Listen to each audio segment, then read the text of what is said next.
A gente tem a clínica ali há 8, indo para 9 anos. Antigamente a gente pegava um caso dessa doença a cada 6 meses, 4 meses, tá? Hoje a gente diagnostica toda semana, pelo menos 2, 3, até 4 animais por semana com uma ou a outra doença, tá? Basicamente, que seriam? São duas doenças virais causadas por retrovírus. Retrovírus são os vírus RNA que a gente fala, vírus muito parecidos com os vírus da AIDS, né, humana, tá? Ele não é transmissível para seres humanos, ele é exclusivamente de gatos, tá? São duas doenças diferentes, mas que tem muita semelhança. Uma é a FIV, que é o vírus da imunodeficiência felina. Ele causa uma baixa na imunidade do animal, igual a AIDS causa no ser humano. Ela tem um mecanismo de ação muito parecido com a AIDS. E o outro é o FeLV, tá? Que é um outro retrovírus também, que ele causa o que a gente chama de vírus da leucemia infecciosa felina. Ele causa uma leucemia no animal, pode causar câncer, pode causar linfoma. Tá? São duas doenças que diminuem muito a expectativa de vida dos gatos. Elas não têm cura e só a FeLV que tem vacina.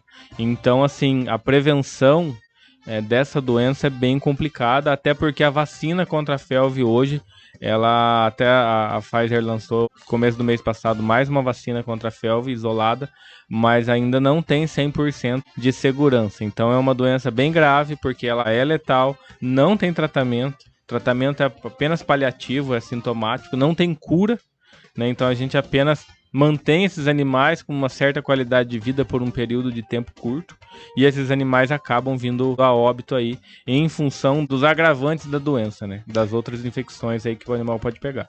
Para que os nossos ouvintes entendam, tem a FIV e a FeLV. Qual que é uma, qual que é a outra? A FIV é o vírus da imunodeficiência. Certo. Que causa a baixa na imunidade desse animal.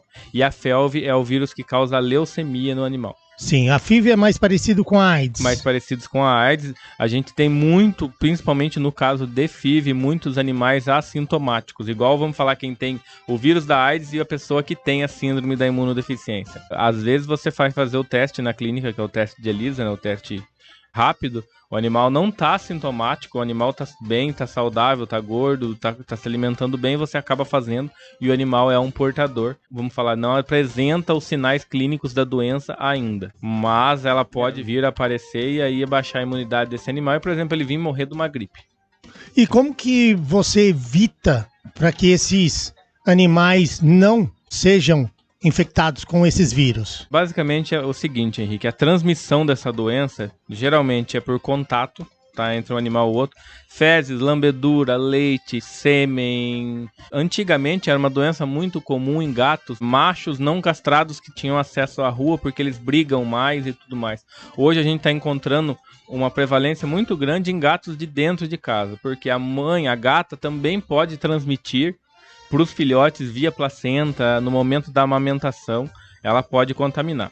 Então vamos pensar assim, eu tenho gatos em casa, como que eu faço para evitar que esses gatos peguem? Primeira coisa, não ter contato com gatos errantes ou sair para a rua, tá? Que o risco de pegar é alto. Só que muitas vezes a gente tem proprietários aí que tem 4, 5 gatos, os gatos não saem para a rua, só que ele já veio contaminado para dentro da casa.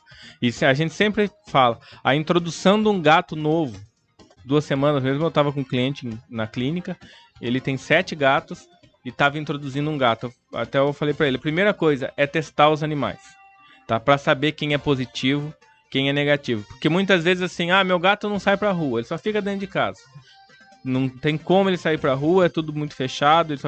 Só que, às vezes eu acabo introduzindo um gato, um filhote, que é portador, assintomático e acabo contaminando meu gato. Então a primeira coisa para a gente tentar diminuir o risco de contágio é saber os gatos que a gente introduz dentro de casa. Tá? E isso é um exame que faz na clínica? Da clínica veterinária, através do sangue. Então a gente coleta o sangue desse animal e faz o teste. Tá? Segunda coisa, castrar os animais. Porque os animais castrados, eles ficam mais letárgicos. Então o risco deles sair para a rua, manter relações, ter o coito com outros gatos é menor. Então assim, o risco desse contato, de brigas, acaba sendo menor. Então o risco de contaminação é menor. Tá? Porque depois de contaminado não tem mais o que fazer, o animal é positivo, tá? E não tem como a gente mudar isso nesses animais. E pode acontecer de um gato ele ficar com o vírus por um longo tempo e vir a óbito por outra doença, outro... Principalmente nos casos de FIV. O animal geralmente ele não morre de FIV, né? Não morre da AIDS felina. Ele morre de outras doenças que ele vem pegando ao longo da vida ali, uma outra infecção viral, uma infecção bacteriana, uma gripe. Mas a FIV provocou. A FIV ajudou, né? Ajudou, exatamente. Ela baixa a imunidade e às vezes um problema que seria simples, o sistema imunológico do animal não consegue combater e esse animal acaba vindo a óbito. Existem relatos de animais que vivem até 10 anos com FIV. FeLV já não, a sobrevida de animais com FeLV já é menor. Que é o câncer. Se ele causa uma leucemia, o animal começa a entrar num quadro de anemia crônico, ele não consegue produzir células jovens na medula dele, né? Então ele tem uma anemia constante, esse animal não recupera, precisa de transfusão de sangue, né? Ele pode desenvolver linfomas, entre outros tumores. E como você disse, os dois, eles são praticamente idênticos na infecção. Na infecção. Os dois são vírus, né? E a leucemia felina, ela causa como se fosse igual no ser humano, geralmente uma leucemia pode ser causada por um câncer. Já nos gatos ela é causada principalmente pelo vírus, né? O vírus, aí o animal começa a ficar magro, apático, perde muito peso, tem dificuldade para se alimentar. Os linfonodos, né, que a gente chama popularmente as ínguas aí, principalmente abaixo da boca aqui, o submandibular, aumentam bastante. Então, assim, o dono que tem muito costume de ficar com o gato, se ele percebeu que já tem uns linfomas próximo ao pescoço do gato... Aumento de volume em região inguinal, aumento de volume em região de pescoço, sempre procurar um veterinário. Sim. E a gente sempre orienta o animal, o proprietário, a quando adquirir um animal, seja ele comprado de um gatil, ou seja um animal de rua, ou ganhei doação de um amigo meu, fazer o teste antes, principalmente se já tem um gato em casa.